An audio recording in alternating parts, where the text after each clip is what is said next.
का रुख कर लेते हैं, जहां पर गृह मंत्री अमित शाह राज्यसभा में बोल रहे हैं चमोली आपदा को लेकर। 520 मेगावाट की जल विद्युत परियोजना को भी नुकसान पहुंचाया है।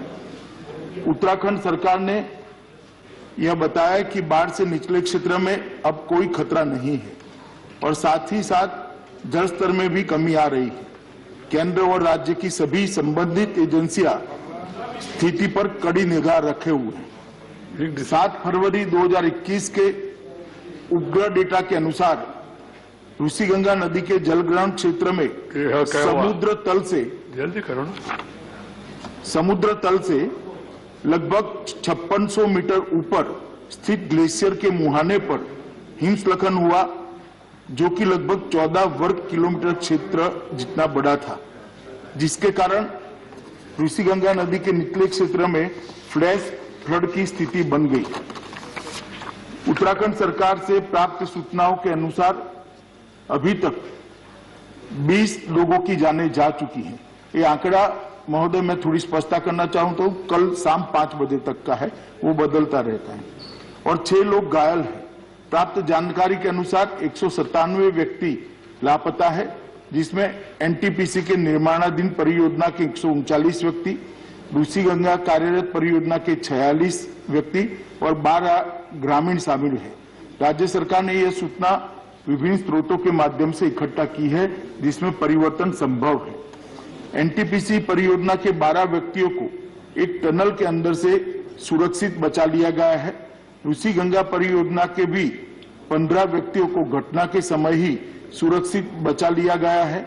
एनटीपीसी परियोजना की एक दूसरी टनल में लगभग अंदाजन 25 से 35 लोग फंसे होने का अनुमान लगाया जा रहा है। इस टनल में फंसे हुए लोगों को सुरक्षित निकालने हेतु बचाव अभियान युद्ध स्तर पर जारी है। साथ ही साथ लापता व्यक्तियों को ढूंढने का कार्य भी बड़े पैमाने पर किया जा रहा है। राज्य सरकार ने जान गंवाने वालों के परिजनों के लिए 4 लाख रुपए की सहायता की घोषणा की है। घटनास्थल के नजदीक 13 छोटे गांव से एक पुल बह जाने के कारण संपर्क बिल्कुल कट गया है। इन गांवों के लिए रसद और जरूरी मेडिकल सामान हेलीकॉप्टर के द्वारा लगातार पहुंचाया जा रहा है। केंद्र सरकार द्वारा स्थिति को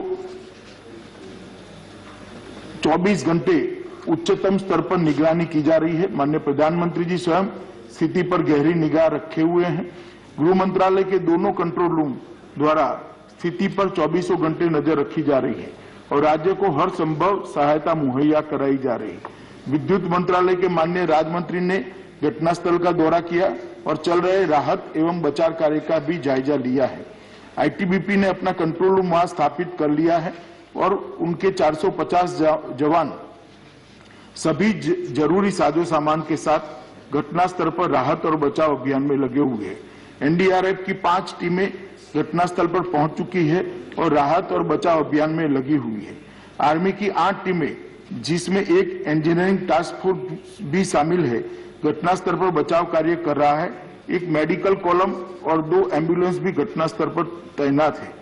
नेवी की एक गोताखोर टीम भी घटनास्थल पर तैनात की गई है। एयरफोर्स के 5 हेलीकॉप्टरों को भी इस कार्य में लगाया गया है। जोशीमठ में भी प्रशासन द्वारा एक कंट्रोल रूम स्थापित किया गया है। घटनास्थल पर विपरीत परिस्थिति में भी घटना के बाद से ही लगातार राहत और बचाव कार्य तुरंत शुरू कर दिया गया था। टनल में फंसे लोगों को बाहर निकालने के लिए रात भर के अथक प्रयास के बाद आर्मी द्वारा टनल के मुंह पर पड़े मलबे को साफ कर लिया गया है। काफी अंदर तक हमारे लोग गए हैं। केंद्रीय जल आयोग के जो कर्मचारी अलकनंदा और गंगा बेसिन हरिद्वार तक में कार्यरत है, उनको भी अलर्ट पर रखा गया है। सशस्त्र सीमा बल की एक टीम भी घटनास्थल पर पहुंच चुकी है। डीआरडीओ की एक टीम हिमस्खलन की निगरानी करती है, घटनास्थल पर वो भी पहुंच चुकी है। एनटीपीसी के सीएमडी भी घटनास्थल पर पहुंच चुके हैं। नेशनल क्राइसिस मैनेजमेंट कमेटी की मीटिंग 7 फरवरी को ही 4:30 बजे कैबिनेट सचिव की अध्यक्षता में हुई, जिसमें सभी संबंधित एजेंसियों को समन्वय के साथ काम करने और राज्य प्रशासन को सभी जरूरी सहायता उपलब्ध कराने के निर्देश दे दिए गए हैं। राज्य केंद्रीय एजेंसियों के साथ साथ जिला प्रशासन, पुलिस और राज्य आपदा प्रबंधन विभाग भी राहत और बचाव कार्य में जुटे हैं। एसडीआरएफ की 2 टीमें भी राहत में और बचाव में कार्यरत है। राज्य स्वास्थ्य विभाग की 7 टीमें, 8 एम्बुलेंस मुख्य स्वास्थ्य अधिकारी के साथ मौके पर मौजूद है। इसके अतिरिक्त राज्य सरकार ने 5 हेलीकॉप्टरों को भी बचाव कार्यों के लिए तैनात किया हुआ है। घटना के बाद सभी जगह बिजली की बहाली लगभग कर दी गई है।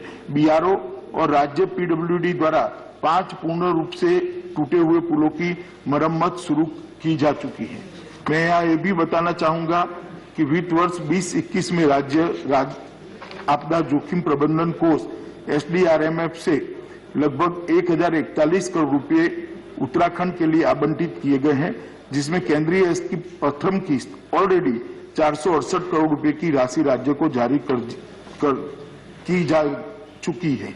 मैं सदन को केंद्र सरकार की ओर से यह आश्वस्त करना चाहता हूं कि राहत और बचाव कार्य के लिए सभी संभव उपाय राज्य सरकार के साथ समन्वय के साथ किए जा रहे हैं और जो भी आवश्यक कदम उठाना जरूरी है वो उठाए जा रहे हैं। और मैं सभी मृतकों के लिए अपनी ओर से, सदन की ओर से श्रद्धांजलि व्यक्त कर समाप्त। I request all the members to raise and stand.